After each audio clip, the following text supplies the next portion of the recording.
magnetize your minis, flight stands, custom kits, and all the hobby supplies you'll need from themagnetbaron.com.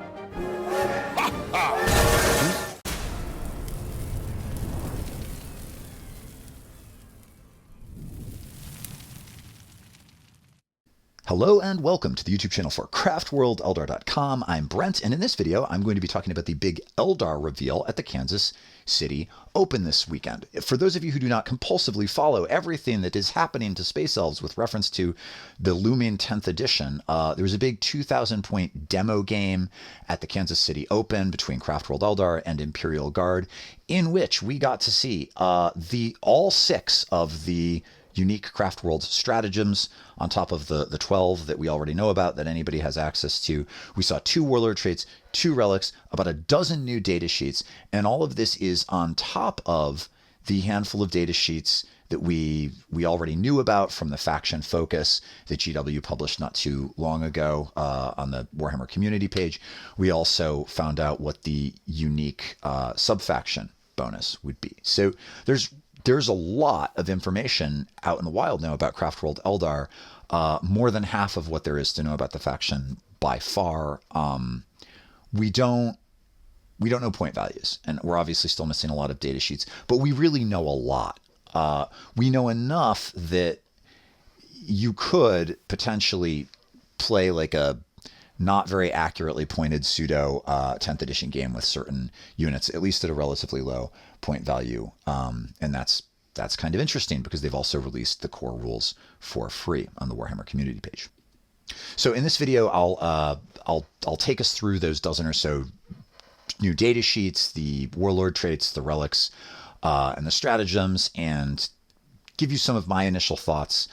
We got this information yesterday. I haven't had a ton of time to think about this. I'm really just I'm shooting from the hip. These are first thoughts, and then when we get a proper drop of all of the Xenos data sheets and all of the information we need to actually play the game, obviously I'll do something more comprehensive and perhaps more scripted. But here we go. Broadly speaking, it's looking to me like Craftworld Eldar are going to be in a pretty good place as far as competitive play is concerned. In addition to Strands of Fate, I think being really quite powerful, and a detachment bonus, which I think is very, very good. Again, you can watch my earlier video to find out more about those two. We do have some pretty potent data sheets here. The big trend that we're seeing in 10th Ed so far is that infantry is getting a little bit more fragile. Tanks, trivially so.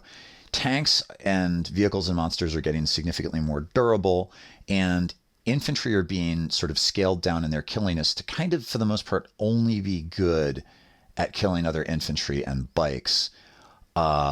And so I think what the designers have in mind, and I don't know that it's going to play out this way, but I think what the designers have in mind is that there are essentially 2 games going on at the table at any given time. There's like a battle for the open ground on the table being fought by tanks and monsters, and then there's a battle for sort of the ruins and the out of line of sight objectives being fought by infantry, and they overlap with one another. But I think that they're trying to create these 2. They're just like different weight classes of contest that are happening on the table, and this is what the game was like back in 2nd Ed. And a little bit in the beginning of 3rd edition. And I think there are a lot of ways in which I mentioned in that other video. I think this earlier edition is trying to revive some of these sort of like root concepts in the game. And that is, I think, utterly apparent in these Eldar data sheets. And as we look at these units and how they've changed, I think it's really important to think about all of the jobs that a unit can do on the table besides killing stuff, because I think this all looks pretty good with really relatively few exceptions. But I have seen a lot of salt on the internet about how it looks like the killiness of some of the infantry units has been a bit nerfed, and I think that might turn out to be okay. It is also possible that at least the beginning of 10th edition will be highly mechanized, and there might have to be some scaling on the back end because of that. Okay, but let's dig in without further ado. So I'm going to work through the data sheets first, and then I'll do stratagems, relics, and warlord traits. So the first of these data sheets. Oh, there was another reveal specifically on the Warhammer community page for the Phantom Titan. I'm not going to talk about the Phantom Titan right now. I don't think it's really going to play a big role in 2,000 point play. Almost nobody listening to this video owns a Phantom Titan, but there's a reveal on the Warhammer community page about it. It's pretty cool. It has 55 wounds now. It's like fun for casual play. But the first new data sheet that we know about specifically from Kansas City is the Fire Prism. This is, I think, actually the least relevant or interesting of these reveals, because even though we hadn't seen the data sheet for the Fire Prism, we had seen the rules for the Prism cannon, which I already talked about in that earlier video. And the only thing that we found out that's really new is that the Fire Prism has, it looks like default on it, the crystal matrix, which I think is a nod to the crystal targeting matrix vehicle war gear, which I think is not going to exist anymore as a thing. Each time this model is selected to shoot, you can reroll one hit roll and you can reroll one wound roll when resolving those attacks.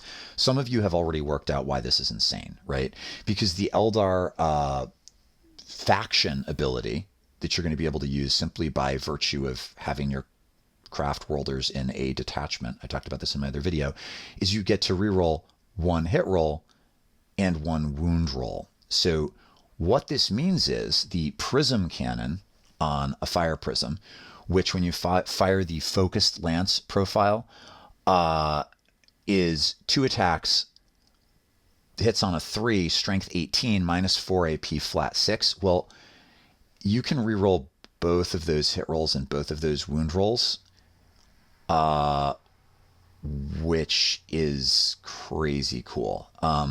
Also, a single Fire Prism can fire from the vantage point of another Fire Prism that it can see, which means that you can have one Fire Prism sort of poke out a little bit, draw a bead on something, and you can blast that thing with multiple Fire Prisms, reroll all your hit rolls, all your wound rolls, and then use the Fire and Fade stratagem, which we already knew about before this video, to move it back out of line of sight. That's really powerful.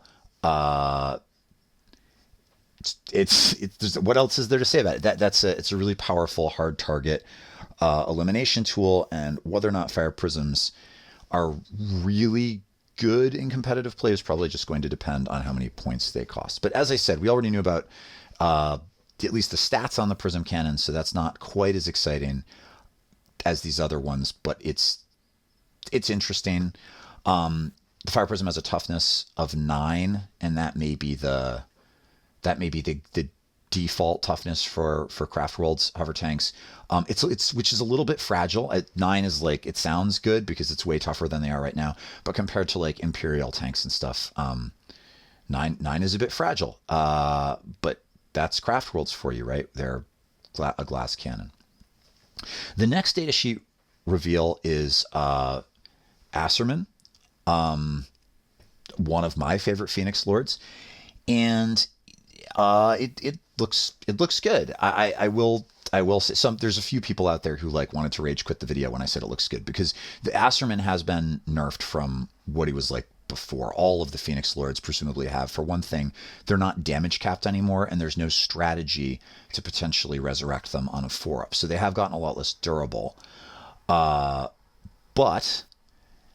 the thing that I find really cool about Asterman is that he has retained his 3+ invulnerable save. There are very few 3+ invulnerable saves left in the game. So he's got a 2-up save. He has a 3-up invuln save. So in that sense, he will be durable as a character.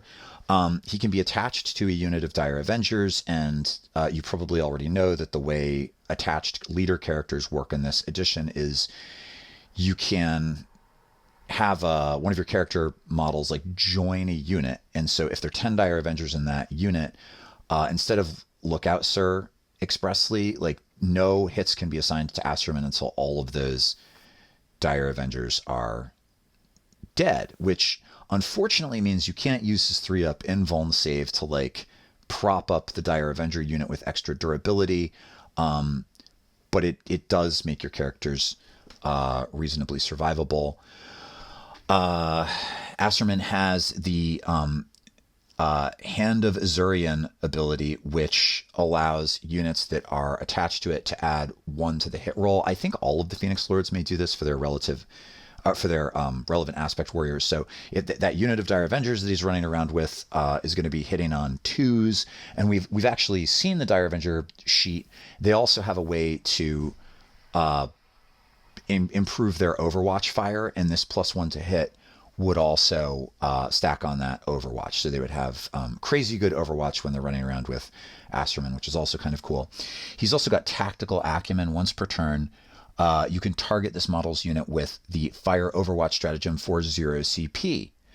And you can do so even if you've already fired Overwatch with a different unit. So your Dire Avengers that are running with Asterman not only have a better chance of hitting, but they can fire Overwatch without spending CP. That's pretty good. It's not absolutely insane. It's not like it isn't easy to kill Dire Avengers just by shooting them. But it's good. It's solid. Asterman's loadout, the Bloody Twins, are still good. They're 6 attacks, ballistic skill 2, no surprise there, strength 4, not great, -1 AP, flat 2 damage, so very similar to the way they were before. But now they also have this other keyword, lethal hits, which is new. Lethal hits is on 6s to hit, it auto wounds, right? Like the custom Craftworld trait that we used to know and love. Reasonably powerful. You can always use your fate dice to make sure that this happens. I mean, the Bloody Twins are not such a dangerous weapon that this is necessarily a game changer, but if you really had to put some wounds on a vehicle or something, this would be a solid way to do it. The Bloody Twins also have Assault, which just lets you still shoot when you move, and then Pistol, which lets you use them in melee. The Sword of Acer, 6 attacks, hits on 2s, strength 3, -3 AP, flat 3 damage, which is no joke, and devastating wounds, which is pretty freaking good. With devastating wounds, when you do critical wounds, mortal wounds, so that's 6s to wound, they just do mortal wounds. So any 6s to wound will just skip over any armor save, including invulnerable saves, and do flat 3 damage. And again, if you're sitting on some strands dice, you could theoretically just automatically, presuming you hit on that too, you could then just automatically do 3 mortal wounds with each swipe of the sword, which is pretty powerful. The loss of the damage gate on the Phoenix Lords is significant, and they're no longer the equivalent of OBSEC, right? The objective control of Asterman is 1. So Phoenix Lords are going to serve a different role than they served in 9th edition. They aren't going to be these like incredibly powerful objective control characters that can't be removed. Hopefully they will be pointed in an appropriate way to reflect the fact that they're now powerful models that lead a unit of aspect warriors, but but that's their thing. That's what they're doing. They're going to juice up your aspect warriors and make them even more effective and even more efficient, and add some extra killiness, right? Like Asterman, if you heroically intervene with Asterman, like he's going to be a great counterpuncher against stuff that your opponent tries to move into the midfield, but you're not going to be throwing them onto an objective in the middle of the board to try to OPSEC it like maybe you did in the late game in 9th edition. Okay. Next data sheet, the Farsier SkyRunner. Now this one comes as a bit of a surprise. We saw the Foot Farsier, and the Foot Farsier turned out to have a new version of Fortune built in, whereby instead of the 5-up feel no pain, it's -1 to wound, which is quite powerful. And many of us thought that the Farsier SkyRunner was going to have Doom built in some way. That it's probably the most iconic classic Eldari psychic power, and instead it's Guide.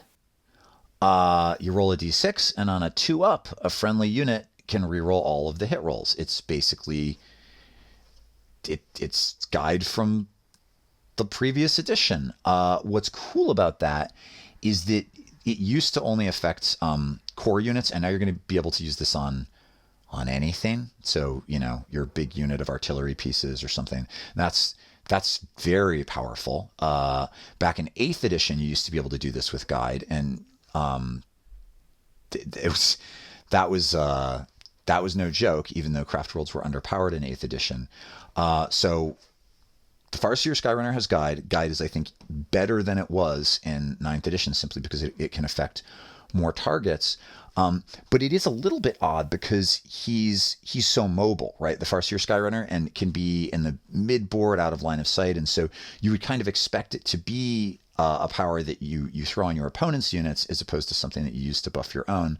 But guide is good. Guide is solid. He also, of course, has branching fate, which the Farsier also has, which allows you to once per turn swap out one of your strands dice and have it automatically be a 6. Now, the way this is phrased, I don't know if I mentioned this in my last video, multiple Farsiers will not let you do this multiple times. So if you have a Farsier SkyRunner and you also have a foot Farsier, you're not going to be able to do this twice, because the power reads once per turn when you use a fate dice to substitute a roll made for a model or unit within 12 inches of a Farsier model in your army, not this Farsier model. So this is capped at once per turn. If you have both, you don't get to do it twice. But guide is quite good. He also has Eldritch Storm, which it's the same as on the foot Farsier. It's a ranged, a D6 shots ranged attack, hits on 3s, strength 6, -2 AP, D3 damage. It's got blast, so maybe you get an extra hit in. But really, it's the I think you're going to want one Farsier in your army somewhere at least to access branching fates, and then guide is good, and hopefully the Farsier will be pointed in a way that reflects the fact that maybe it doesn't do quite as much as it did in the last edition, maybe. Although I have to say, branching fates is super powerful, as I talked about in the other video. So I think we have to see how that actually shakes out on the table in terms of relative value, but I think it's going to turn out to be a big deal. Okay, next data sheet, the Warwalker. I'm really excited about this one. I think Warwalkers, I think they're really good in this edition. So it's basically the stats that we know, but better. So 10-inch move, toughness 7, 3-up save, 6 wounds, 6-up leadership, objective control of 2. That's not a thing, but it can make a 9-inch scout move. So before the game starts, it can move 9 inches. And its invulnerable save has improved to a 4-up. So it's now T7 with a 3-up save and a 4-up invuln save. That is a much more durable Warwalker than the Warwalkers from the last edition. And it's got a power field. Each time a ranged attack targets this unit, subtract 1 from the wound roll.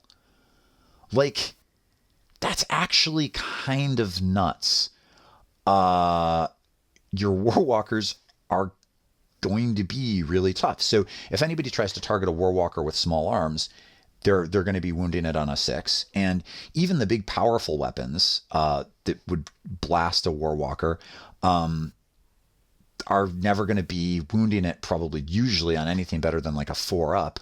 And then you've got the 4-up invuln save, and you could always use Strands of Fate to auto succeed. So Warwalkers are going to be pretty durable. And I mentioned in the last video that because of the way Strands of Fate work and the new stats for the Bright Lance in particular, you can, a single Warwalker with a pair of Bright Lances will, because of the new detachment rules for Eldar, firing 2 shots, you get to reroll 1 hit roll and you get to reroll 1 wound roll, and you could use Strands of Fate dice to ensure that the Bright Lance does flat 8 damage, which is crazy. It's crazy. So if Warwalkers continue to be pointed as cheaply as they were in the last edition, I think that they're just going to be an incredibly efficient tool for all kinds of target elimination. If you want to hear more about what you can do with Warwalkers, do listen to that other faction focus video, because I talk about the potential of all of the new sort of standard loadout heavy weapons. And really what Warwalkers are is the most points efficient chassis for those basic heavy weapons, except now not only is it a points efficient chassis, hopefully we assume it still is, but it's also a much, much more durable chassis that also benefits from that scout move. So Warwalkers, really solid. Rangers. Rangers also, I think, are better. They still infiltrate like they used to, so they can still deploy 9 inches from the enemy units in no man's land in the beginning of the game. But they also have stealth, so they just auto -1 to hit instead of only being -1 to hit when they're in cover. They have something called Path of the Outcast. So this is, I think, like a vague nod to the thing that, I guess it was the bikes, right? That could do something like this. Once per turn, when an enemy unit ends a normal advance or fallback move within 9 inches of this unit, if it's not within engagement range, you can make a normal move of up to d6 inches away as if it were your movement phase. And you can use this in all kinds of cool ways. You can screen out enemy reinforcements that would have come in at the end of their movement phase. You can drop out of range of a charge. You can jump on an objective. You can run out of line of sight into line of sight blocking cover. Like, there's just all kinds of delightful bullshittery that you can do with this kind of power. And if you've played against it, in 9th edition, other factions had this kind of thing. Our warp spiders could do this. I wasn't using warp spiders a ton, but playing against that like interrupt auto move can be really frustrating, because you can screen an opponent's charge by like falling back out of line of sight in front of the unit that they really want to get to, but also then potentially making or just making a charge longer, so your opponent's more likely to fail. It's a great toolbox power that you can use to mess with your opponent. The Ranger long rifle is better objectively. So it's still only 1 attack. It's gone from ballistic skill 2 to ballistic skill 3, but it has the heavy keyword. And in this edition, the heavy keyword, instead of being -1 to hit if you move, the heavy keyword is now +1 to hit if you don't. So if it's effectively the same. If your rangers don't move, your foot rangers don't move, they're hitting on 2s, strength 4, still -1 AP, but now it's flat 2 damage, and they have the precision keyword on this, which is the one that lets you target, it's like ignore lookout, sir. It's the one that lets you target character models. In doubling the damage on the sniper rifle, I guess this is a nod towards the old on 6s to wound it does immortal, but doubling the damage on the sniper rifle means that your squad of snipers really it doesn't have to roll the 6s. It really does stand a good chance of taking out an enemy character that's attached to some unit, if that character is not some kind of durable combat character. Popping a medic or popping some sort of like mid-tier command character like a lieutenant, it's really solid. They're legit snipers. So I think the Rangers are gonna have some play. Wind Riders. So the changes to Wind Riders are interesting. They've got a 14-inch move. They none of the Eldar stuff anymore like rides the wind. We still have the stratagem that lets you auto roll a 6 to advance, but the ride the wind thing is gone. So all our bikes are objectively slower. 14-inch move, toughness 4, 3 up save, 2 wounds, objective control of 2. It's a pretty similar profile to the previous edition. The unit is still 3 to 9, and they can still have the scatter laser, the shuriken cannon, or the twin shuriken catapult, but they've got this ability called Swift Demise. Each time a model in this unit makes a ranged attack that targets the closest eligible target, you can reroll hit rolls of 1, and if the target is on an objective, you can reroll all of the hit rolls. So theoretically, your Wind Riders like nip out, put themselves out of line of sight but close to some enemy thing, and then they have enhanced shooting, which is cool. And if you're clearing an objective, they're pretty good at that. So they're clearly for like reaching your opponent's hard to reach units. Now the loadout options are the same, but the rules and options for those loadouts are a bit different. So like the scatter laser is still 36 inches, which is amazing. It's still 6 attacks, hitting on 3s. It's gone down a little bit, strength 5. So they're really trying to emphasize eliminating infantry, right? Instead of being even halfway decent against vehicles, even with volume of fire. 1 damage. The problem the scatter laser has always had is that total lack of AP. There is a new workaround for that. I mean, the 36-inch range is fabulous.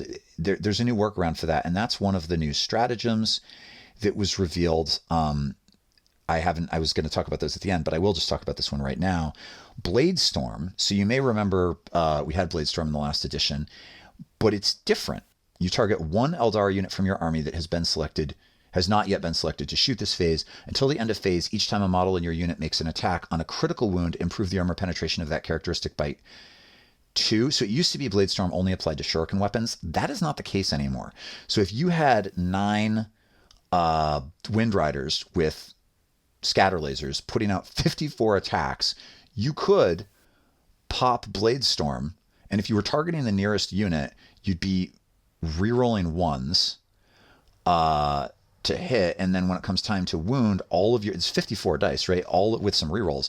All of those 6s to wound would be coming in at -2 AP, which is a really good workaround. Now, I'm not saying that a unit of 9 Wind Riders with scatter lasers will be viable. It's going to entirely depend on the points and also what sort of other stuff is running around in the meta. My own guess is that the preferred loadout, again, it depends on points, but the preferred loadout for Wind Riders is likely to be the Shuriken Cannon. I just think the Shuriken Cannon stats are so freaking good in 10th edition. It's 3 shots, hits on 3s, strength 6, -1 AP, flat 2 damage, but sustained hits 1, which means every 6 to hit is going to put out an extra hit. So really on about half the time, each bike is going to be hitting 3 times at strength 6 -1 flat 2. That's gonna chew up heavy infantry like Space Marines. It's going to chew up bikes, and it's also going to potentially chew up light vehicles. And so if it's pointed efficiently, I think the Shuriken Cannon is going to be a great all-purpose heavy weapons option. The twin-linked Shuriken Catapult, the real sad news there is we already knew this. The attack characteristic has gone from 4 to 2, and the way twin-linked works now is that you automatically reroll the wound roll. So everything that has twin-linked anything basically gets doomed for free, but against, I mean, not even against most targets, against any target, you're better off having 4 dice than having 2 dice but being able to reroll wound rolls. So it's a little bit of a nerf. The Twin Shuriken Catapult does have assault, so it's the only one that can shoot after advancing. And depending on how you're using your Wind Riders and what the point values look like, you may be better off just leaving them with the twin-linked Shuriken Catapults. Again, if it's like in this past edition where twin-linked Shuriken Catapults are 20 points, and then if you want one of the other weapons, it's 30, well then there's a really solid argument for the twin-linked Shuriken Catapults. But I think that I think Wind Riders are still good. I think that we're going to come up with a lot of creative ways to use them. I think that they're probably going to be a trading piece mostly, but we'll see. The Warlock SkyRunner is here. Pretty exciting to finally see what Warlocks look like. Now, the way the data sheets work for 10th edition is that the one side of the card shows you the stats, and then the flip side of the card shows you like options for how you build the unit, like how many models go into it, what loadout options there are. We don't know how many elves can be in a Warlock SkyRunner conclave, but we do know that there are still squads of them because the Farsier SkyRunner specifically says that it can join a squad of Warlock SkyRunners. But it's also phrased in the singular, so presumably you'll be able to run this as a single model or some number. In 9th, it was up to 3, and 8th, it was up to 9. So we'll find out what it looks like. I think it's likely to be 3 again, but we'll see. So Warlocks have essentially two built-in psychic options. They have Conceal Reveal, right? Remember Conceal Reveal from before? In your command phase, select one of the following units to take effect until the start of your next command phase. Models in this model's unit have the stealth ability. So that's a thing that you do to the unit that to the unit itself. Now, a singleton Warlock SkyRunner will be able to presumably join maybe Wind Riders, so you could give all your Wind Riders stealth, make them -1 to hit. Maybe they'll be able to join Shining Spears. Who knows? My guess is it will just be bike units. And then Reveal is the other option. Ranged weapons equipped by models in this model's unit have the Ignores cover ability. Again, it would be an interesting way to soup up Wind Riders. They also have one of their ranged weapons is Destructor. This presumably replaces Smite. It's a 12-inch range, D6 attacks, strength 5, -1 AP, 1 damage, and if you have several Warlock SkyRunners in a unit, that could be pretty powerful. It has Torrent, so it auto hits. So if you are running a unit of even 3 of these things, again, depending on how they're pointed, we'll need to know that to figure out how competitive they are. But theoretically, they're going to auto hit with 3d6 dice at strength 5, -1, flat 1, and then they're going to fire with their shuriken catapults, 6 dice, 3 up to hit, strength 4, but rerolling all failed wounds for twin linked, -1 AP. And if you gave them the singing spear, they could all shoot with their singing spears, which would be the shooting profile is strength 9, 0 AP, but flat 3 damage. So we could be, back in 8th edition, some of you may remember, big squads of souped up Warlock SkyRunners were terrifying target elimination options. Very few people ran them because it was really expensive to buy 9 Warlock SkyRunners. But it's possible that one of the ways to use Warlock SkyRunners will simply be as like a big unit of ass kickers, which would be kind of cool. I really enjoyed doing that back in 8th edition. They still have the 4-up invulnerable save. They have the 14-inch move that all of the bikes seem to have. They're T4 because they're on a bike. They have 3 wounds like they did before. They do have 2 objective control instead of 1. That's kind of fun and interesting. But yeah, I think we need to see the backside of this card to really make judgments, and we need to know what the point values are. But I think they're going to be interesting. I really want to see what the Foot Warlocks do, too. I'm hoping that we have some version of Protect Jinx on the Foot Warlocks, because that's an old standby. Okay, we also got Striking Scorpions and Karandros, the Striking Scorpion Phoenix Lord. And I'll start with the Scorpions themselves. This is one of the ones that I've seen the most salt about on my own Discord and floating around online, because they don't hit as hard as they did in 9th edition. It's roughly the same stat line: 7-inch move, T3, 3-up save, 1 wound on the regular Scorpions, 2 wounds, of course, on the Exarch, 1 objective control. And they're infiltrators, so just like before, you can start them 9 inches from enemy units in the middle of the field. The Manda Blaster ability is different now. Melee weapons equipped by the bear have the Devastating Wounds ability when targeting units without the monster or vehicle keyword. So that's going to be infantry and bikes specifically. And what Devastating Wounds does is, I've mentioned this before, 6s to wound, just skip straight through the armor and deal mortal wounds. And what theoretically is going to make this work is that the Scorpion Chainsword has 4 attacks and sustained hits 1. So 4 attacks and exploding 6s. So if you have a squad of 5 Scorpions, 1 is going to be the Exarch, right? So you're going to have 4 Scorpion Chainswords.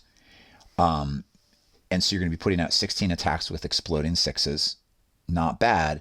It's weapon skill 3, strength 4, no AP, which is what everybody is upset about.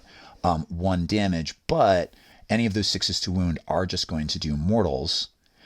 However, the Exarch, if you give the Exarch the Biting Blade, the Exarch is going to be 5 attacks, hitting on 3s, strength 5, -1 AP, sustained hits 1, so again, exploding 6s, flat 2 damage, but also has the Manda Blaster, so any 6s to wound will just skip straight through and do 2 mortal wounds which is good. And remember, you could auto succeed with Strands of Fate. Or the Scorpion Claw is 4 attacks instead of 5 attacks, hitting on 4s instead of hitting on 3s, but strength 8, -2, still exploding 6s, flat 2 damage. Theoretically, now you can damage vehicles. It won't trigger the War Gear, so the Manda Blaster ability, so it's, touch and go. They don't, if you run the math against a lot of targets, against Space Marines, for example, they don't hit as hard. They're still going to have more than enough melee get up and go to pick up pretty much any unit of light infantry in the game, to badly mess up any unit of like middleweight infantry that isn't specifically like durability infantry.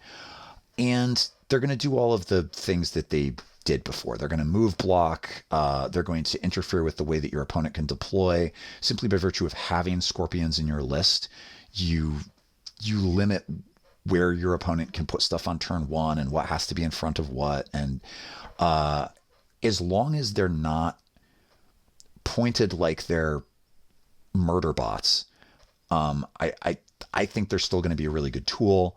I too got a big kick in 9th edition out of watching my Scorpions just wreck stuff that arguably should be way above the pay grade of regular infantry. And sometimes they also whiffed. Like, the interesting thing about Scorpions in 9th, so much depended on that biting blade on the Exarch. If you just got a bad roll on the hit roll, your Scorpions could not do a lot of work for you. But their killiness has objectively come down, and frankly, that's true of a lot of infantry in the game. A lot of infantry in the game is just a little bit less killy than before, but they're still killy enough to pose a serious threat to the majority of infantry. And a lot of what Scorpions do, rooting units out of deep cover in the beginning of the game, move blocking the enemy, restricting how your enemy can deploy, creating problems in your opponent's backfield on turn 1, you're still going to be able to do those things. So as long as they're pointed well, I think it's fine. Karen Dross is good. He's got the same problem that all the Phoenix Lords have, which is that he no longer has the damage gates, and there's no longer a stratagem to auto resurrect him on a 4-up. But he's scary. He can lead a unit of striking Scorpions. He too has the Scorpion's Bite Manda Blaster thing. It doesn't, his version of it does work against monsters and vehicles. It just doesn't work against Titanic units. So he also, like Asterman, grants striking Scorpions that he's attached to +1 to hit. So if you've got Karen Dross in there, they're all hitting on 2s with their exploding 6s.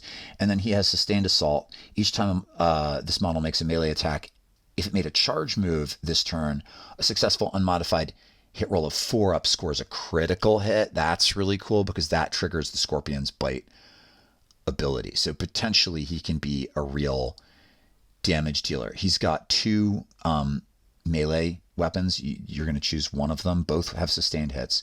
So one is his Ars Bane, right? It's strength 5, weapon skills 2-up, 5 attacks, but with exploding 6s, weapon skill 2-up, strength 8, -3 flat 2, but all of the 4-ups to hit are going to cause critical hits, which will then trigger devastating wounds.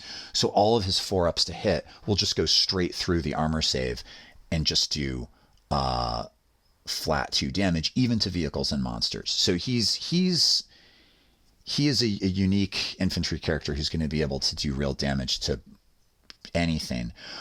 His other melee weapon is 8 attacks. This is like the anti-horde infantry one. 2-up weapon skill again, strength 6, but in -1, flat 1. So you're getting volume of attacks. And again, you can push through with that Sustained Assault ability. Theoretically, 4 of those are just going to go straight through and do mortals. So he can pick up a bunch of light infantry. His ranged weapon, his like Phoenix Lord pistol attached to his claw thing, is not that exciting. It's 2 attacks at strength 5, -1 AP, flat 2 damage. it's cool. It stands a good chance of like picking up on other Space Marines. So if he charges a squad of 5 Space Marines or something, he's going to really wreck them.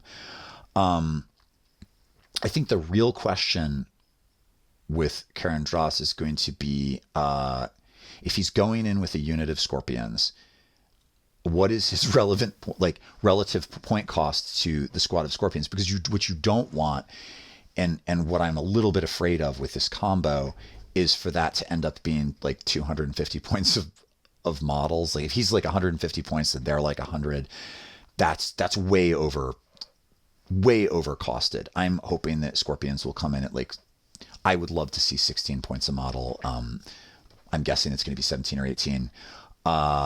And if the Phoenix Lords are cheaper in this edition, then potentially that's a really powerful first turn team that's going to put your opponent on the back foot, give your opponent something to deal with on turn 1, and I think have good synergy with a lot of the Eldar indirect fire, which I am going to talk about momentarily. So to really know whether or not these are going to be great tools, we've got to see points, but I do think the fact that the infantry are not as killy as they used to be and the Phoenix Lord is not as durable as he used to be, I don't think those are deal breakers. I think it's just this game is not all about killing. Next unit card, the Viper Jetbike. This, I think the Viper's really good. We have to see points, but 14-inch move, 3-up save. It's got 6 wounds. If it continues to be like a very cheap vehicle, I think this thing is going to be awesome. So it has this harassment fire ability, and your shooting phase after this model has shot, select one enemy unit hit by one or more of those attacks. Until the end of phase, the enemy unit cannot have the benefit of cover, which is really good. You could throw a scatter laser on there. You've only got to hit with one attack and like spray something in cover and strip it of its cover so that your other units can light it up. If the Viper continues to be cheap, it could be a good trading unit. It's also got its melee weapon, the Wraithbone Hull, has 3 attacks, strength 6, and there's a stratagem now that lets vehicles ram units, which is something vehicles used to be able to do in like second ed and do devastating damage. That's kind of a little bit back. So this stratagem is called Tank Shock, and it's anybody can use it. It's available to every faction. It's 1 CP, and you would move with your Viper, you'd shoot something with it, and then you charge, and at the end of the charge phase, you choose a unit in contact with it, and you roll a number of d6 equal to the weapon's strength. Now, the Wraithbone Hull is strength 6, so you'd roll 6 dice, and if your strength characteristic is greater than the enemy's toughness characteristics, which is going to be for any infantry, for every you roll an additional d6, excuse me, so you'd be rolling 7. For every 5 up, the enemy unit suffers 1 mortal wound.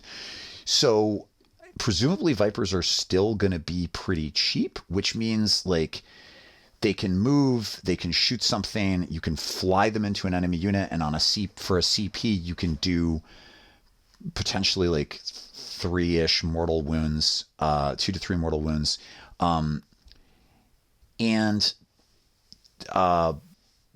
They're pretty, I think if they continue to have a similar cost to the last edition, they'll be pretty durable. And because all of your units get 1 reroll to hit and 1 reroll to wound, if you throw like, I don't know, even if you were to throw a Bright Lance on there, you'd be rerolling both things. But if you throw a Star Cannon or even a Shuriken Cannon or whatever it is, because it's the one weapon on the bike, it's going to be re-rolling most of its hit and wound dice unless it's the scatter laser, and therefore statistically the damage output of that weapon is going to be much greater.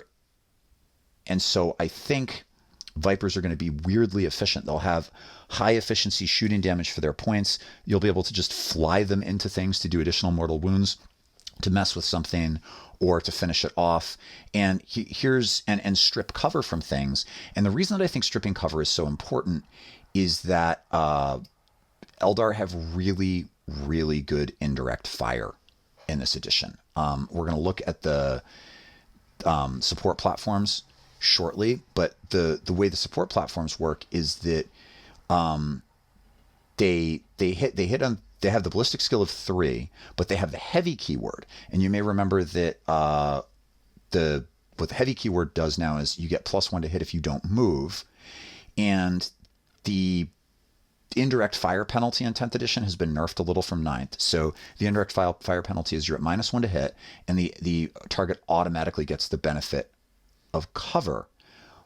But you probably see where I'm going with this. If your platform doesn't move, they're at +1, -1, so they're going to still hit on 3s.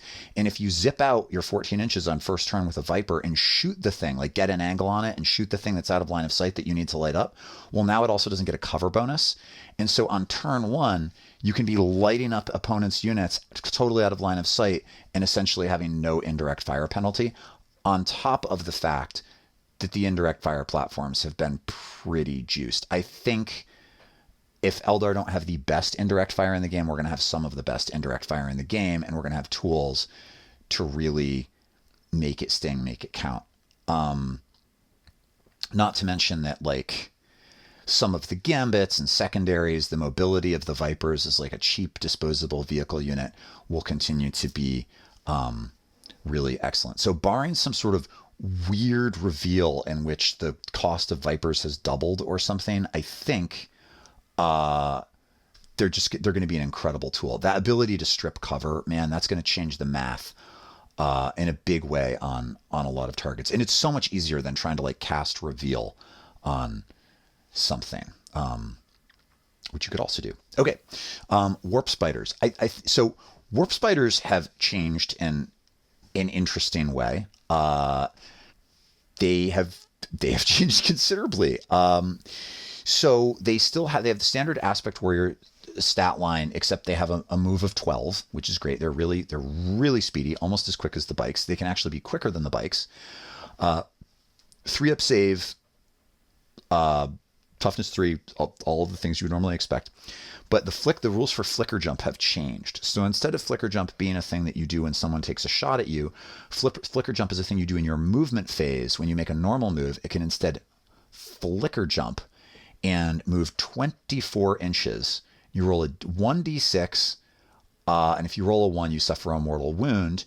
You could theoretically just put that mortal wound on the X-Arc, so you guarantee that the first time you use your spiders, all of them will survive. So they move 24 inches, and then your 5 spiders have 6 death spinners, because presumably your X-Arc will have the 2. And the death spinner rules now are different.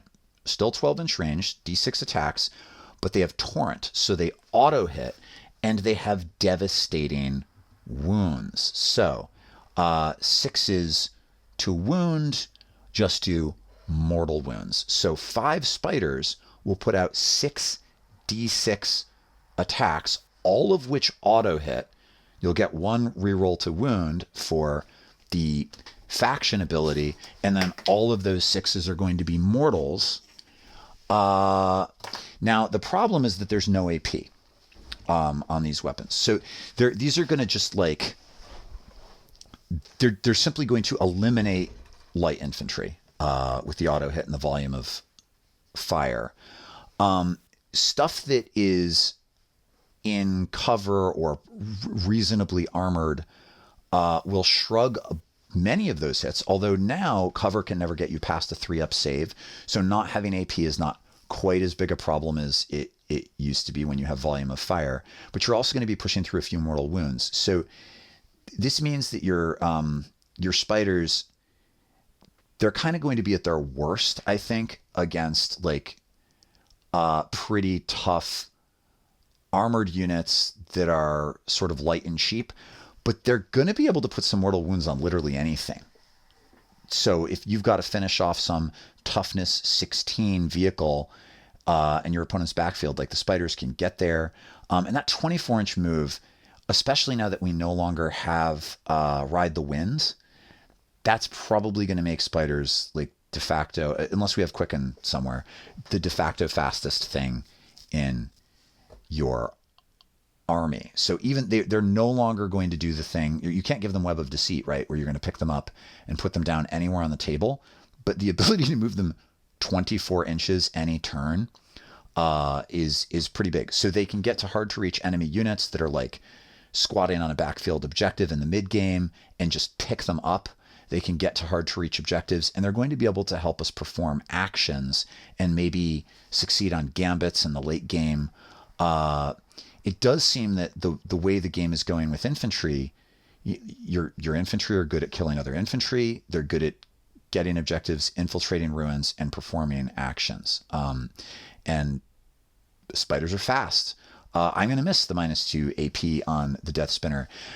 But I think with all of these units, it's important to think not about the ways in which they're different from 9th edition. Because one of the ways in which pretty much all of the infantry are going to be different is all of the infantry are less killy. And you can't think about it like playing 9th edition 40k with this new 10th edition unit. You will just be mad.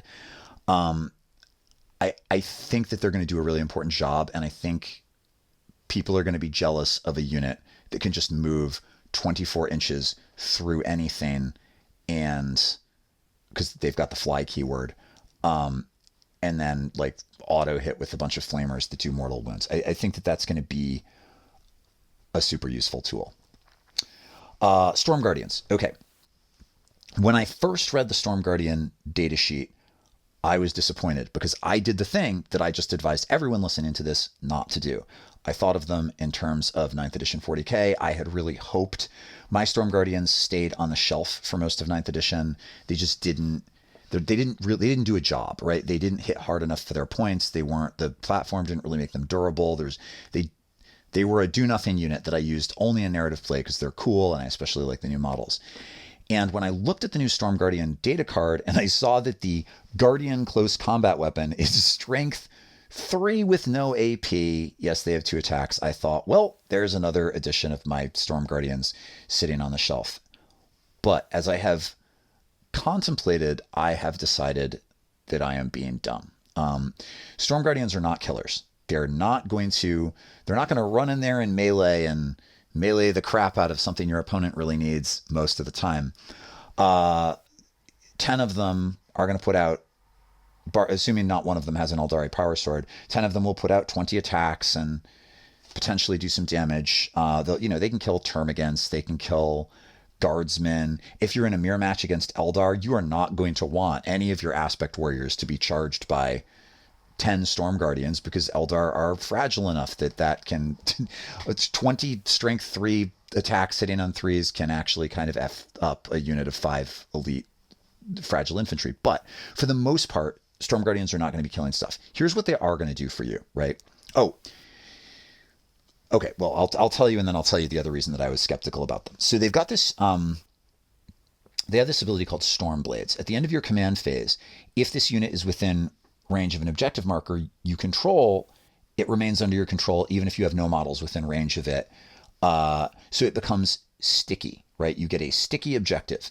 Now, initially I thought to myself, well, that's dumb because Eldar don't need sticky backfield objectives, because if you've watched my other video or you've come up with it on your own, you've already worked out that you're probably going to want a unit of Guardian Defenders sitting on your backfield objective to generate additional fate dice for you every turn. So the ability to make that sticky and run off doesn't count for a whole hell of a lot because you're not going to want it to be. But there are more objectives on the board, my friend, than just that backfield objective that has the unit of Guardian Defenders on it. You could potentially pull some interesting tricks. So, you could, for example, bring Storm Guardians onto the board at the end of there are ways to do this, like at the end of your opponent's movement phase, such that in your own command phase, if they're still alive, you're making an objective, potentially even in the mid-board, sticky. Another thing that you can do is use the Phantasm stratagem. I should have talked about stratagems first. That was a bad call. I'm not going to go back and re-record this video, but I should have talked about stratagems first. But the Phantasm stratagem is back, but it's different now. And the way that it works is that at the end of your opponent's movement phase, one of your Eldari units can make a normal move of up to 7 inches. So you could move a unit of Storm Guardians on turn 1 at the end of your opponent's movement phase onto a midfield objective that is nevertheless largely out of line of sight, and make that the ability to make a midfield objective sticky early in the game is pretty good, because your opponent now has to not only move something out of cover to shoot those Storm Guardians off of it, but also they have to actually run onto the objective with something to keep you from scoring it, and therefore put that unit in harm's way of your incredibly powerful indirect fire and your fire and fade, really hard-hitting Eldari stuff. So what the Storm Guardians let you do is you create this like control leverage in the midfield and force your opponent to play an extremely disadvantageous trading game. Now that's pretty advanced stuff. You experienced tournament players will not think that it's pretty advanced stuff, but for you more casual and newer players, it's pretty advanced stuff. But potentially that can swing a whole game in your favor. I think the other thing that's really good about Storm Guardians is the sticky objectives are going to be more important than they were in the previous edition because of how Battle Shock works now, right? Battle Shocked units don't have any objective control. So the ability to continue to control an objective, even when the unit on it is battle shocked, is going to be important. And there's going to be a lot of stuff in the game that forces your units to take battle shock tests, even if they're not taking a lot of damage. Like Tyranids, they can force all kinds of crazy battle shock tests, and you don't want to find yourself in a situation where you're not scoring primary objectives because you got a bad roll. The ability to continue to control an objective despite battle shock is going to be big. So in the same way that I think a single unit of Guardian Defenders to sit on a backfield objective and help you rack up Strands of Fate dice is going to make sense in a lot of lists, I think that just the sticky objective power alone on the Storm Guardians, as long as they're pointed appropriately, is going to make them a really useful tool. Yeah, they're not killers. They're not going to be. It's not going to be, ooh, I got the drop on you with my Storm Guardians, except in rare cases. But potentially they're going to be really powerful tactical units that are going to make sure that you can do in your objective game the things that you need to do, and also work with other units to create disadvantageous trades for your opponent. So that's a thing. Okay, the Wave Serpent. We got the Wave Serpent. It's got the standard chassis with the toughness 9 and the 14-inch move, and it's got the extra wound that it's always had at 13 wounds, and it can take any of the heavy weapons, but now instead of having like twin-linked Bright Lances being 2 Bright Lances, it's a single Bright Lance with the twin-linked power, which sucks because Eldar, with their detachment ability, get 1 reroll to hit and 1 reroll to wound anyway, which means a twin-linked Bright Lance in currently the only kind of specialist detachment that we have access to for our faction will never actually do anything for you. Presumably, when we get our codex, there will be other detachment options with other bonuses, except that are not the free reroll to hit and free reroll to wound, at which point a twin-linked Bright Lance might do something, but currently it does nothing. The Wave Serpent has the advantage of, with its Serpent Shield, it's a vehicle that has a 5-up invuln save. Most of our vehicles still do not have invuln saves, and with Strands of Fate, you can auto-succeed on those saves. So, you'll be able to do the thing that the Wave Serpent has always done, which is get into it a little bit and really tank some hits. Like with the Viper, you could theoretically ram stuff with the Wraithbone hull, but it's got the same strength as the Viper. So if the Viper, which will probably be very cheap, will fly into stuff just as hard as the Wave Serpent. The only other thing the Wave Serpent really does, besides being the traditional transport that it's always been, is once per battle you can select an enemy unit within 12 inches and visible to the model, and you roll a d6, and on a 2+, the enemy suffers d3 mortal wounds and has to take a battle shock test, which is really powerful, especially the battle shock test. And unlike in previous editions, when you do this, you don't then lose your invulnerable save. It used to be when you discharge the Wave Serpent Shield, once you use it offensively, you no longer get the benefit of the Wave Serpent Shield. And it looks like, the way I'm reading the data card, you'll continue to have it. I will say that transports in general are going to be a bit better, because now units can jump out of a transport after it's moved. They cannot then move and they cannot charge, but you could, I don't know, put some Dire Avengers with Asterman and a Wave Serpent, or maybe some Fire Dragons or something, or whatever. Move somewhere. Maybe Wraith Infantry will be good. Move somewhere on the board, make that 14-inch move, and then jump out 3 inches from the transport and light something up first turn or second turn. So there might be some Alpha Strike potential there. I think the transports are going to work largely how they've always worked. They're going to also insulate. If this turns out to be a highly mechanized edition early on, your important and therefore vulnerable light infantry, especially against lists with stuff like indirect fire or really fast units or infiltrating units, the transports will be a way to keep them alive early. And then after you've dumped what's inside, the heavy weapons loadout on the Wave Serpent is not going to be terrifying. It's going to be less good than it was in this last edition, but they'll still be able to move block, and that's going to be valuable.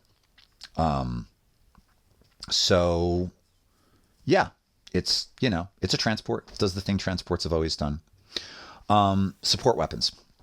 I'm really excited about the new support weapon stats.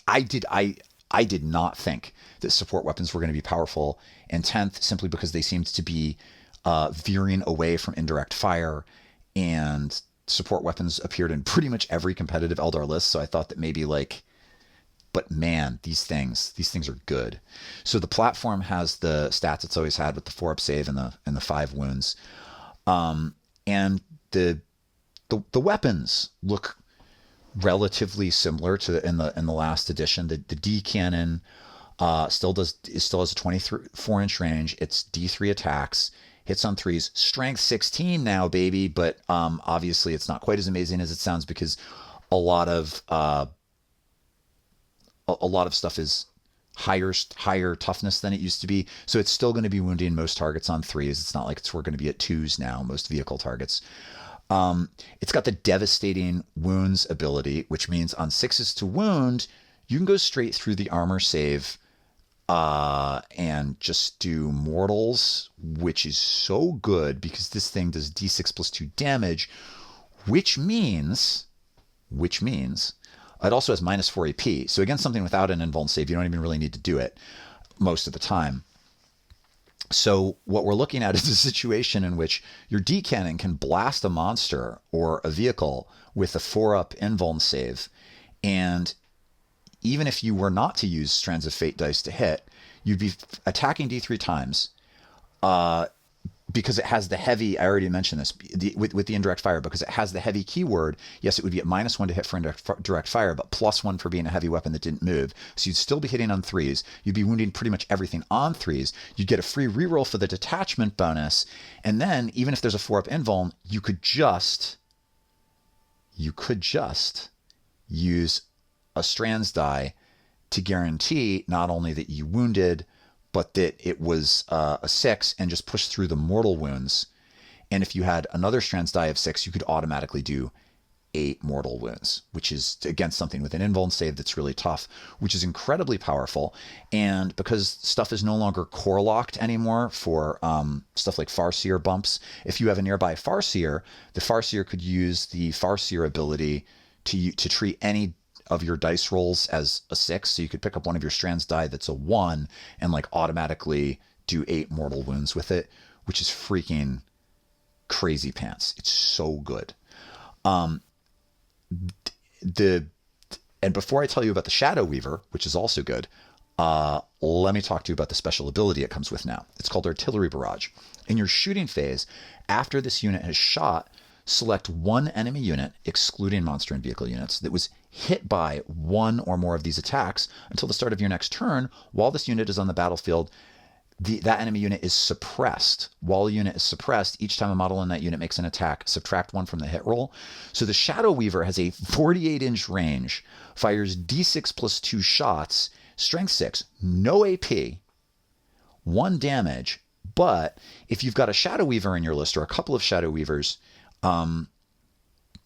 they can serve 2 roles. One, you can just kill enemy infantry on out of line of sight objectives. The Shadow Weaver, by the way, also has devastating wounds. So any of those 6s to wound will just do a mortal, which is cool. And it's got blast. So you can do the thing that Shadow Weavers have always done, 48-inch range, just pick up the units that are hiding on objectives in your opponent's backfield, which can really be tactically devastating, because then your opponent has to hold back some other important tool to squat on that backfield objective that was supposed to be playing the midfield, which takes pressure off the midfield for you, which is really good. And if there are no juicy targets for your Shadow Weaver to do that, you can still just pick one of your opponent's powerful infantry units or bike units and give it -1 to hit against whatever it targets. Like a single Shadow Weaver is a powerful utility addition, and if they continue to be cheap, the ability to squat out of line of sight in your own backfield, to screen out deep strikers, and to add this kind of value gain to a list, that's really something. Man, in combination with Strands of Fate, and I already mentioned that the ability on the Viper to strip cover means that if you shoot a unit with a Viper and you didn't move your artillery platform, regardless of whether it's the D cannon or the Shadow Weaver, basically it is as though there were no penalty to indirect fire, which is so good.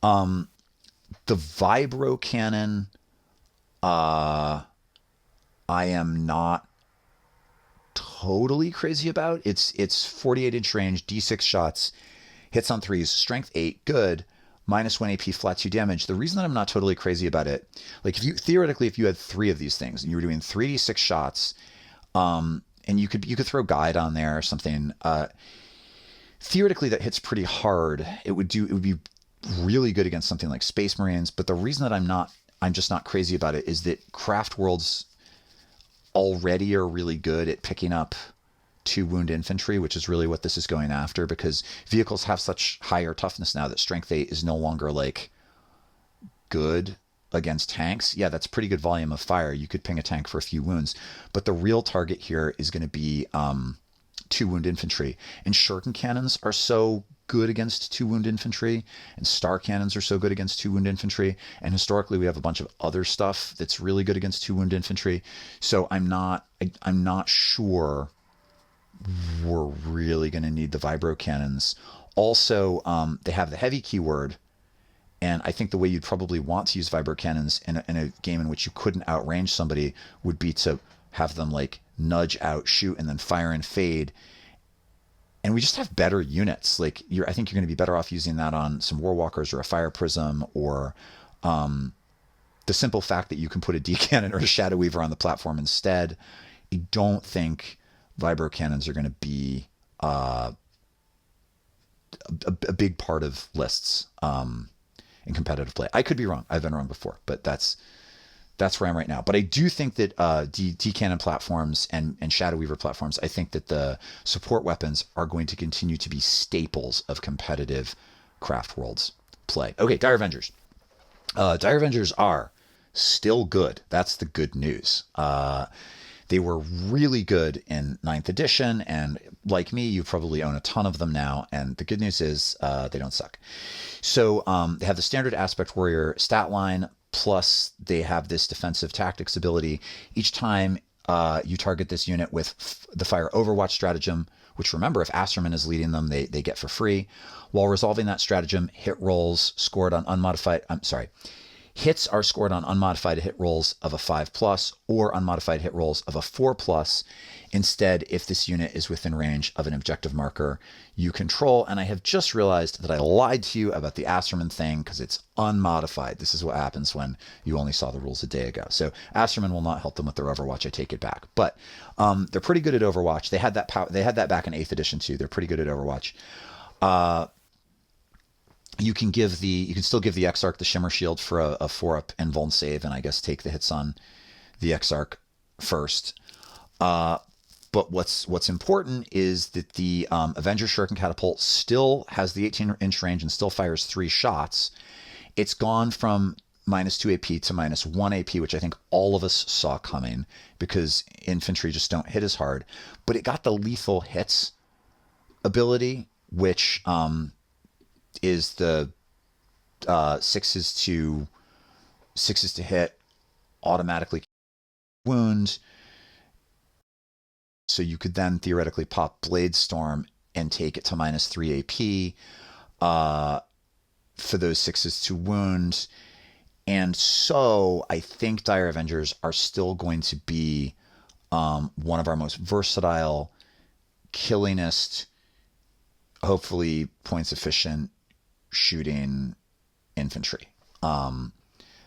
Again, just the volume of fire, the fact that a squad of these, 10 of these with the extra catapult on the Exarch, putting out 33 shots. Well, if you throw Guide on there, there's a bunch of rerolls, or if Asterman is leading, ideally I think you do it with Guide, and what you do is you just reroll everything that's not a 6, right? Like we used to with the custom Craftworld trait, get a whole bunch of lethal hits, and then push all those through. Dire Avengers are going to play a lot like they did in the last edition, ever trivially more resource intensive with the lost AP, and then you've got to spend the CP on the stratagem, but they're still going to be really good. All right. The Avatar of Cain has appeared on this Saturday of the Kansas City Open, and it's different from the faux leaked sheet that was floating around I don't know, a month ago or something. And it's looking pretty great. It looks very much like the Avatar did in this previous edition. I think it's going to want the fortune buff. But man, I am relieved. I love my Avatar model. I was nervous. Some of these weapons have gotten so killy. Vehicles are tougher, but the anti-vehicle profile that vehicles have has also skyrocketed. And I did worry when I saw that Fortune had changed a little bit about the Avatar. And now I'm looking at the sheet and it's looking like things are going to be okay. So the Avatar has a move of 10, toughness 12, so not quite as high as what I was hoping for. Save 2 up, good. 14 wounds, 5 objective control, cool.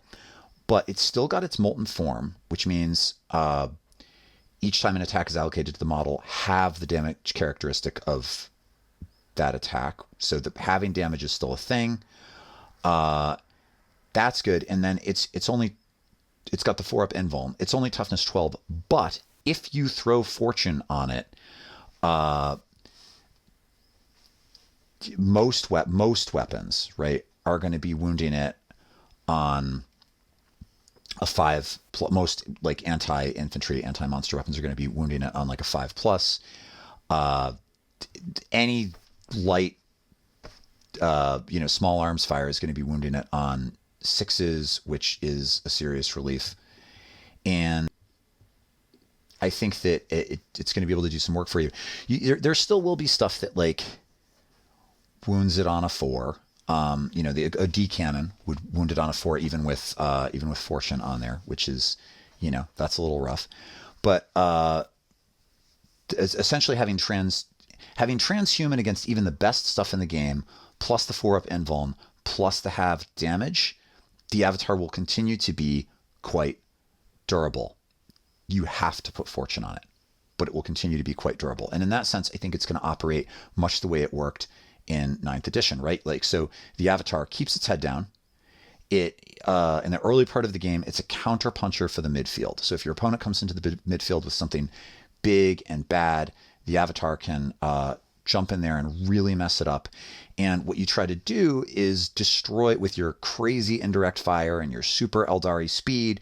You try to pick up all of the units in the first couple of turns that pose a serious threat to something like the Avatar. And then in the last 3 turns of the game, the Avatar can just go ballistic and get crazy aggressive, because once you've gotten rid of the, really hard hitting, crazy beam weapon things that your opponent's, whatever your opponent has that is strength 16 that can do flat 8 damage if you're playing something equivalent to Eldar.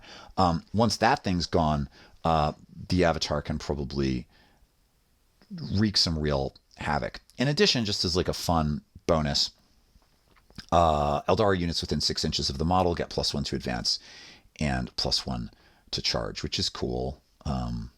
We haven't seen Banshees yet. We haven't seen Wraith Infantry, so we haven't seen Spears. So we don't really know what we're getting there, but it counts for something. The Wailing Doom continues to be an absolutely terrifying weapon. Its shooting profile is better. It's got a 12-inch range, but it has sustained hits D3, which means a 6 to hit, which you could auto get with the Strands of Fate die, will instead do D3 +1 hits at strength 16, -4 AP, D6 +2 damage. And again, anything that does D6 +2 damage with Strands of Fate can just do 8.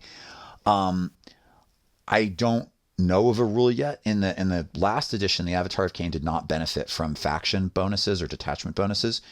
I don't know of a rule that would prevent that. So if the Avatar of Khaine is also rerolling 1 hit roll and rerolling 1 wound roll, both in the ranged attacks and also in the melee, like, man, that is a scary elven war god. The melee profiles from for the Wailing Doom also continue to be absolutely batshit crazy. The strike attack is 6 attacks, hitting on 2s, strength 14, AP -4, D6 +2 damage. Again, you could auto go to 8 with that, and then the sweep is 12 attacks, hitting on 2s, strength 7, -2, flat 2. That's just, you're like wading through the Space Marines like Sauron in the opening scene of The Lord of the Rings. So the Avatar is really good. It's super tough. It's not tough enough. Don't run at your opponent with it and not put fortune on it and then be surprised when it dies on turn 1. But if you play it a little bit smart, I think it's going to play a lot like it did in 9th edition, and in 9th edition it was really good. You won't be able to put Will of Azurian on it anymore to make it OBSEC, as far as we know. But the fact that it's objective control 5 means that like the OBSEC on the Avatar is no joke. So that is pretty cool too. All right. Let's go through. So the way I'm imagining, I'll talk stratagems in just a second. The way I'm imagining the sort of out of the gate Craftworlds lists playing based on everything that we've seen is that we're going to have pretty ridiculously robust indirect fire, some of which will have and just fire that can like fire and fade, like that, maybe that fire prism or the Warwalkers with the bright lances. They're going to step out, shoot, reroll some hit rolls, reroll a wound roll, fire and fade back in, auto do 8 damage with Strands of Fate. Like, our ability to threaten the midfield with shooting and while keeping ourselves really safe is going to be insane. Our ability to threaten our opponent's backfield with shooting while keeping ourselves safe will be not inconsequential. And then stuff like the Avatar that can charge out into the midfield and dominate it in the second half of the game is going to be a real problem. So anything your opponent puts in the midfield, you can kill, which is going to make it really hard for your opponent to take those objectives. And if you can use a unit of Storm Guardians to just make those objectives sticky, that's going to be a real problem for your opponent. And then in the latter half of but we're going to keep our heads down until the latter half of the game when we've picked up a lot of our opponent's most threatening units. And then we're just going to go Beltan, Elf War God, rebuild the Eldari Dominion, ballistic on our opponents, and really wreck them. It's kind of the way the Ulthway played in the first half of 9th edition. I think that is initially how Craftworlds will play. Obviously, things will change as the meta changes and we get the codex and whatever else. And I don't know, somebody at Nick Nanavati or somebody's going to come up with crazy ways to play them that I haven't thought of, but I think that's currently how it's looking. Let's look at the unique stratagems. I've mentioned most of them. So Blade Storm, I mentioned. That's a single CP. You do it in your shooting phase, and all of your critical wounds have an armor penetration of an additional -2. So you're basically giving the shuriken ability to a unit from last edition, but it doesn't have to be shuriken weapons. I already talked about what you could do with that on scatter lasers. Anything with volume of fire, small arms volume of fire against armored targets, I think will be an excellent candidate for that. Lightning fast reactions is back, and it's a little bit better insofar as it has more potential targets. You do it in your opponent's shooting phase or fight phase after targets are selected. You spend a CP, and an Eldar unit from your army is -1 to hit. You cannot use it on Wraith constructs, but you now can use it on monsters, so you can use it on the Avatar, making the Avatar even harder to kill. I always thought it should be this way, right? It didn't make sense that you shouldn't be able to use lightning fast reactions on Wraith infantry. They are not lightning fast, but you should be able to use it on the Eldar War God. Matchless agility. This one gives you the auto advance of 6 when you declare an advance. I'm thinking that with strands and I don't know how we have so many good strategies. I don't think we're going to be using this one a ton, except when we really need to get to an objective or something. Let's see, what else do we have that I haven't talked about in the stratagem category? Yeah, Feigned Retreat. This is an important one. We've had this in multiple editions. Craftworlds are one of those armies that has the ability to fall back from melee and still shoot or still charge, except Feigned Retreat is better than it used to be. So in the last edition, you could use Feigned, if you used Feigned Retreat, you could spend 1 CP and shoot, or 1 CP and charge, or 2 CP and do both. And now for 1 CP, you can do both. You can fall back from combat, shoot, and still charge. That's great. There are all sorts of circumstances in which that's just a wonderful thing to have up your sleeve. And the other two I've already mentioned, Fire and Fade, I talked about in my other video. It's 2 CP. It's our expensive one, but it's really good. This is the one that lets you make a normal move after you shoot. So, you shoot with the Fire Prism, you tuck it out of line of sight. You shoot with the unit of 3 Warwalkers, you tuck it out of line of sight. You shoot with the unit of Dire Avengers, you tuck it out of line of sight. It's super powerful. That's the Children of the Forest Craftworlds move, where we light you up and run away giggling, and you're so frustrated because there's nothing you can do in response, and we're outmaneuvering you, and it's very quintessentially elfy. I already explained Phantasm. Instead of the redeploy of 3 units that we had before, now you make a normal move with a single unit of up to 7 inches. It sounds like a big nerf, but you can do it at the end of your opponent's movement phase, not just at the beginning of the game. And the ability to use Storm Guardians to make objectives sticky, or note that this is before your opponent's shooting phase. So it's like a cheaper or second Fire and Fade. So there's an opportunity here to move, shoot on your turn, your opponent's turn starts, and you run away, which is cool and powerful. In most cases, I assume that you're going to use Phantasm first, and then Fire and Fade is like your 2 CP backup additional one. Fire and Fade does have the advantage that you just make a normal move, whereas Phantasm is limited to 7 inches. So if that unit is like Wind Riders, they're going 14 inches. It's the new Quicken, I think, Fire and Fade also. And I think a lot of the stuff that is allegedly gone from our lists, like some of those psychic powers, they're kind of new ways to do it, right? And they're not always psychic ways. And I think it was flavorful when it was the psychic powers. It's kind of an Eldar thing, but hopefully it will make the game faster and smoother. That's the design goal anyway. We'll see if that's how it plays out. Okay, so we'll talk about the relics and warlord traits, and that'll be us done. So Fate's Messenger warlord trait, Eldari model only. Once per turn, just after making a hit roll, a wound roll, or a saving throw model roll for the model in this bearer's unit, you can treat the result as an unmodified roll of 6 instead. This is awesome. Theoretically, I think it's quite obvious that it's geared towards a combat character, right? So theoretically, if our autarchs turn out to be good, this could potentially be a good thing for an autarch. I assume you will not be able to give it to Phoenix Lords, but if you can, it could be really good for a Phoenix Lord. Historically named characters have not had access to this kind of thing, but maybe that's going to be one of the simplifications in this edition, and there will be nothing to prevent it. It's totally possible. It'll also save you having to do this with a strands die. So if you do have some special character in your army that you're really depending on that character's survivability or their combat prowess, this is potentially a pretty powerful pick. I'm going to do one of the relics now. The Phoenix Gem. I've always loved the Phoenix Gem. It's great. Eldari model only. The first time the bearer is destroyed, roll a d6, and on a 2-up, you keep it to the side. At the end of the phase, you set the bearer back up again as close as possible to its previous position. And get this, it's no longer with d3 wounds remaining. Now it's with full wounds remaining. This is crazy pants. If you can use this on Phoenix Lords, right? If you can use this on Phoenix Lords, then it will replace the revival 4-up strat that we had before.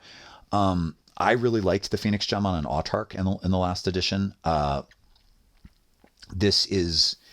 can be just so difficult for your opponent to deal with, because the fact that you set up at the end of the phase means that it is also de facto a damage cap. So it doesn't matter how much shooting your opponent has, they don't get an opportunity to shoot the character down to 0 wounds. Obviously, it can fail to go off on a 1, but it's just a good relic.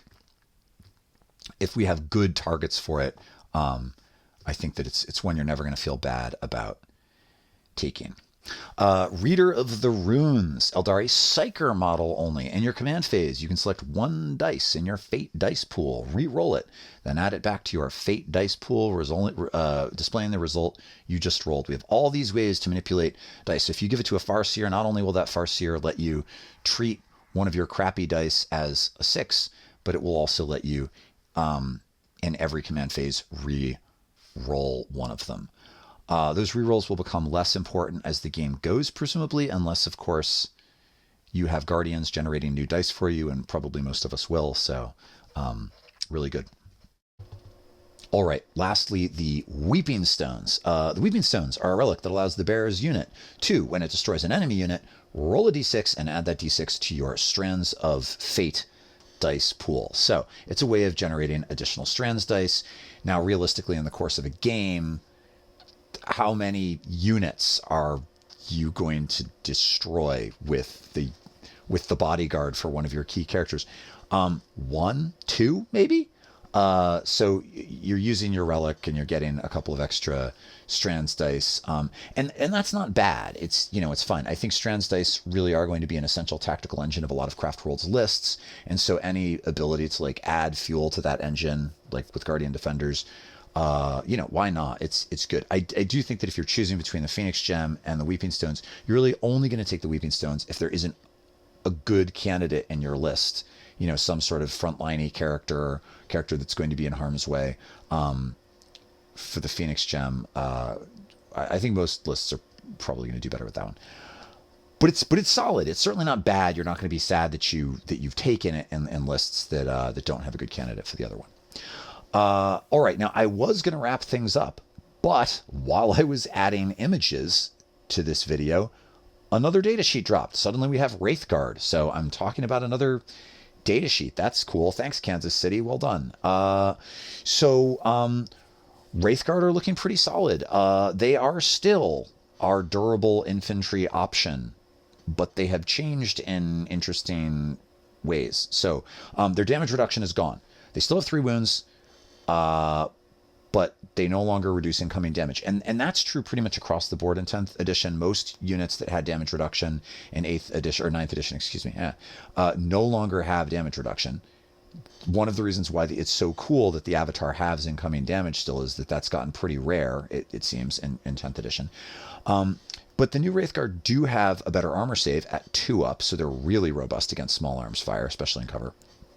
And they have gone to toughness 7. That matters less for reasons that we've already covered, because all of those big tank busty weapons are coming in a lot hotter anyway, and because they haven't gone all the way to T8, the like strength 4 small arms are still wounding them on 5 up, not 6s. So it's, you know, it's nice to get +1 toughness, but really where Wraithguard are sitting is they are extremely tough against infantry and pretty tough against weapons like shuriken cannons that are trying to like split the difference between being able to take out bikes and space marines and damage light tanks, but also kill infantry. They're pretty good against that. But any sort of dedicated like heavy target elimination, D cannons, bright lances, las cannons, those big beam weapons that the leagues of Votan, any of that stuff is just gonna like annihilate them, and that's fine.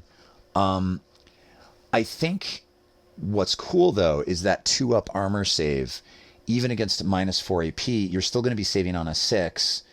And that means that you can use your strands dice to just like guarantee that you get a 6 to blow off some really heavy hit, like we used to do with Ulthway in the last edition, when that gave you the 6-up invuln that you could fall back on. So in some ways Wraiths are a little tougher, and other ways they're not as tough, and it's really, the water is just less murky. Your infantry can't hurt me, but your tank busters will level me.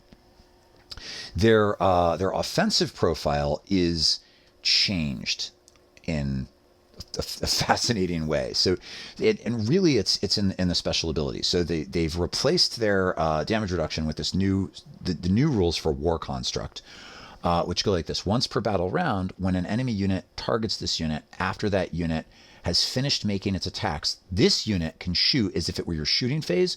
When doing so, the unit's ranged weapons have the pistol ability, which means you can also shoot when you're in melee with them. And that is really interesting, because it's basically, it's almost basically just doubling their shooting output for reasons. And their shooting's really good. The Wraith Cannon has an 18-inch range, still, 1 attack, still. Their ballistic skill has gotten worse. They're sitting now at ballistic skill 4. Not great. You could throw guide on them. Presumably, you're going to be able to attach a Spirit Seer. I'm assuming that a Spirit Seer will be a leader for Wraith units, and maybe and that if it works the way some other leaders in the game work, maybe it'll give them the +1 to hit, and that's going to be how we deal with the 4 ballistic skill. The 4 ballistic skill is pretty bad. You do get the automatic detachment reroll, so if you've got 5 in the squad, one of them will be able to reroll for free for our detachment ability, but it's still a 4-up on what's probably going to be a pretty expensive unit. So hopefully there's going to be a way to play around that. You could throw guide on there or whatever, but you can also obviously use a strands die, but there are a lot of things we're going to want to use our strands die for. Strength 14, -4 AP, D6 damage. Now, D6 damage is incredibly fickle, but of course you can use fate dice.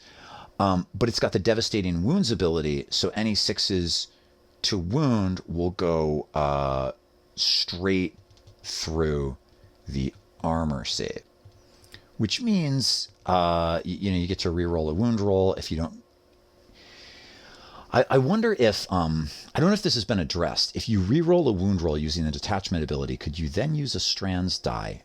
People are going to weigh in the comments and argue both things in the same way that both things were argued in the last edition. Hopefully that one will get FAQ'd. But you could theoretically use the fate die to like push this through with the 6 damage on something pretty tough, and that's cool.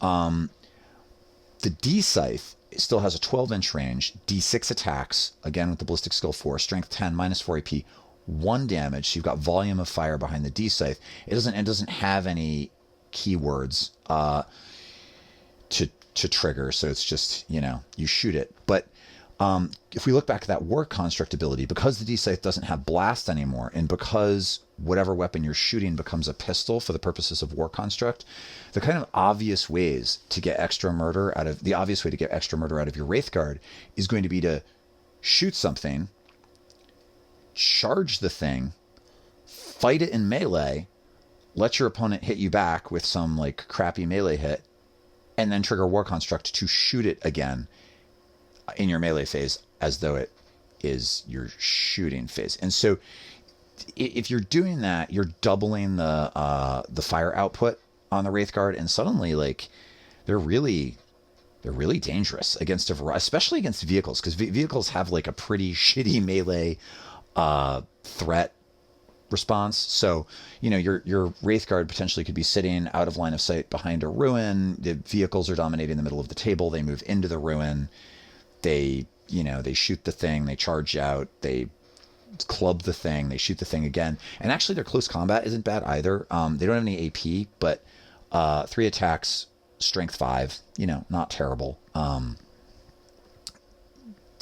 it's really the ability to shoot a second time. Now, obviously, you're also sometimes going to use War Construct just straight up when your opponent shoots you, but the range is so limited that it's not like your opponent's going to have a hard time finding something to shoot them from far away. But it could be a deterrent, right? Especially if it's late game and you get them into the midfield, or maybe you bring them out in from deep strike near your opponent's backfield and they're shooting something on an objective.